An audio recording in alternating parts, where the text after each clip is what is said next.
अस्सलामुअलैकुम my YouTube family. तो आज मैं आपके साथ शेयर कर रही हूँ बहुत ही मज़ेदार सी रेसिपी जो कि बहुत ही क्विक है, बहुत ही इजी है और बहुत ही जल्दी बन के रेडी हो जाती है। ये इतनी आसान है कि इसको कोई भी बना सकता है। इसका प्रोसेस बहुत ही आसान है, तो आपने एंड तक ये वीडियो ज़रूर देखनी है। और ये इतना मज़ेदार सी ग्रेवी है, इसकी बहुत ही गाढ़ी सी ग्रेवी है। जैसे कि आप देखते हैं कि सालन में ग्रेवी जो है ना अक्सर औक़ात बहुत ही पतली हो जाती है, जिससे सालन का टेस्ट जो है वो अच्छा नहीं आता। ये इतनी मज़ेदार ग्रेवी की रेसिपी है, आप ज़रूर बनाइएगा और मुझे फ़ीडबैक दीजिएगा कि ये आपको कैसी लगी। ये बाकी तमाम रेसिपी से बिल्कुल डिफरेंट है क्योंकि ये मेरी अपनी रेसिपी है। तो चलिए जी बनाना स्टार्ट करते हैं। तो इस वक़्त मैंने यहाँ पे एक फ्राइंग पैन ले लिया है, उसके अंदर मैंने थोड़ा-सा कुकिंग ऑयल ऐड किया है, तकरीबन 2 से 3 टेबल स्पून। और उसके बाद मैंने इसमें 2 मीडियम साइज़ की प्याज़ कट करके ऐड कर दी है और 6 से 7 हरी मिर्चें ऐड की हैं, 6 से 7 कलियाँ लहसुन की ऐड की हैं और इनको बहुत ही मज़ेदार सा गोल्डन सा कलर दे देना है।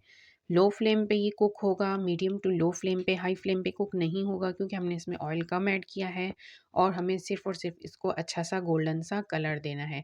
तो इस तरह से हमने चम्मच की मदद से इसको आगे पीछे से पलटते रहना है ताकि चारों साइडों से ही बहुत अच्छा सा गोल्डन सा कलर आ जाए।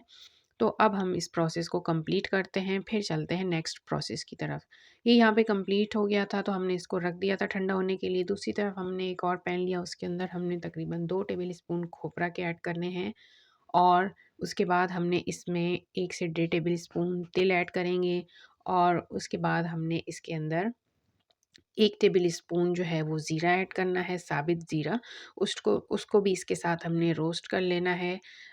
ये सारी चीज़ों को अच्छे से हमने गोल्डन सा कलर दे देना है। उसके बाद इसको भी हमने ठंडा कर लेना है और फिर ग्राइंडर में इसको प्याज़ के साथ हमने ग्राइंड करके अच्छा सा मिक्सचर सा रेडी कर लेना है।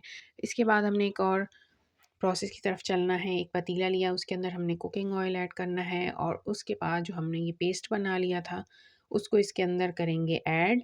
और ऐड करने के बाद हमने इसको करना है कुक। इसको बहुत ही मज़ेदार सा कलर देना है, तकरीबन 1 से 2 मिनट तक के लिए हम इसको कुक करेंगे। और साथ-साथ हमने क्या करना है, इसके अंदर स्पाइसेस भी ऐड करते जाना है ताकि बहुत ही मज़ेदार सी ना ये ग्रेवी बन के रेडी हो।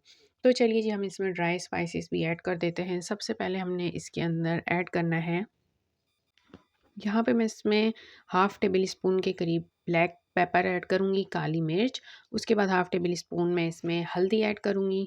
हल्दी ऐड करने के बाद हमने इसमें ऐड करना है धनिया पाउडर। धनिया पाउडर 1 टेबल स्पून ऐड होगा इसमें। कुटा हुआ धनिया पाउडर 1 टेबल स्पून, पिसा हुआ पाउडर 1 टेबल स्पून और 1 टेबल स्पून हमने इसमें नमक का ऐड करना है। नमक ऐड करने के बाद हम इसमें ऐड करेंगे पिसी हुई लाल मिर्च। पिसी हुई लाल मिर्च हमने इसमें डेढ़ टेबल स्पून ऐड की है। उसके बाद हमने थोड़ा-थोड़ा पानी ऐड करना है ताकि मसाला जो है वो नीचे से लगे ना। मुस्तकिल चम्मच को चलाते रहना है और इस तरह से इसको बहुत ही अच्छे से भूनना है ताकि किसी भी मसाले की कच्चेपन की यहाँ पे टेस्ट ना आए। हमें बहुत अच्छे तरीके से इसको कुक करना है, तकरीबन 3 से 4 मिनट हम इसको बहुत अच्छे तरीके से कुक करेंगे मीडियम फ्लेम पे। थोड़ा-थोड़ा पानी ऐड कर देंगे अगर आपको लगे कि मसाला जो है ना वो नीचे से लग रहा है। इसके बाद हमने इसके अंदर दही ऐड करना है। दही तकरीबन ये 25 ग्राम है। दही ऐड करने के बाद भी आपने मुस्तकिल चम्मच चलाना है, छोड़ना नहीं है, वरना ये दही जो होता है फट जाता है और सारा ग्रेवी जो है ना वो ख़राब हो जाएगी। मीडियम फ्लेम पे आप सारा प्रोसेस कर रहे हैं। फिर आपने 2 मिनट तक के लिए इसको कुक करना है अच्छे से ताकि दही जो है ना वो बहुत अच्छे तरीके से कुक हो जाए। जब दही भी कुक हो जाएगी तो आपने क्या करना है, इसके बाद आपने इसको कर देना है कवर्ड। कवर करके आपने इसको तकरीबन 5 मिनट तक के लिए मीडियम टू लो फ्लेम पे कुक करना है ताकि बहुत ही मज़ेदार सी ना ये ग्रेवी गाढ़ी सी ना बन के रेडी हो जाए। तो लीजिए जी 5 मिनट के बाद जब आपने इसको खोला है तो आप देख सकते हैं बहुत ही मज़ेदार सा ये सालन जो है ना बन के रेडी हो रहा है। ऑयल भी ऊपर आ चुका है और बहुत अच्छी सी ग्रेवी जो है ना वो रेडी हो चुकी है। यहाँ पे हम सिर्फ एक इंग्रेडिएंट और ऐड करेंगे जिससे इस ग्रेवी में 4 चाँद लग जाने वाले हैं। यहाँ पे मैंने फ्रेश क्रीम यूज़ की है। फ्रेश क्रीम हमने यूज़ की है तकरीबन हाफ़ कप, उसको ऐड करना है। उसके बाद उसको भी बहुत अच्छे से मिक्स करना है। मिक्स करने के बाद आपने तकरीबन 1 मिनट तक के लिए अब इसको लो फ्लेम पे कवर कर देना है ताकि ये सारी ग्रेवी जो है ना बहुत ही मज़ेदार सी रेडी हो जाए। अब यहाँ पे मैं इसको 1 मिनट के लिए कवर कर रही हूँ लो फ्लेम पे और इसको मैं छोड़ रही हूँ और उसके बाद हम दूसरे प्रोसेस की तरफ चलते हैं। यहाँ पे मैंने एक पैन लिया था, उसके अंदर 2 table spoon cooking oil add करके और टिक्का मसाला जो था ना, वो स्प्रिंकल कर लिया था उसके ऊपर। उसके बाद मैंने यहाँ पे बॉइल्ड एग जो हैं वो इसके ऊपर ऐड किए हैं। एग के ऊपर, अंडों के ऊपर मैंने कट लगा दिए हैं हल्के से, ताकि जो ये मसाला है ना इसके अंदर भी अच्छे से एब्ज़ॉर्ब हो जाए और बहुत ही मज़ेदार से ना ये अंडे जो है ना फ्राई हो जाएँ, टिक्का अंडे। यहाँ पे बस हमने इसको उलटते-पुलटते रहना है, ताकि जो मसाला है ना इसका टेस्ट इसके अंदर आ जाए और बहुत ही प्यारे से गोल्डन से कलर के ये अंडे जो है ना वो बन के रेडी हो जाएँ। ये देख सकते हैं आप कितने यम्मी और मज़ेदार से ये अंडे रेडी हो गए हैं।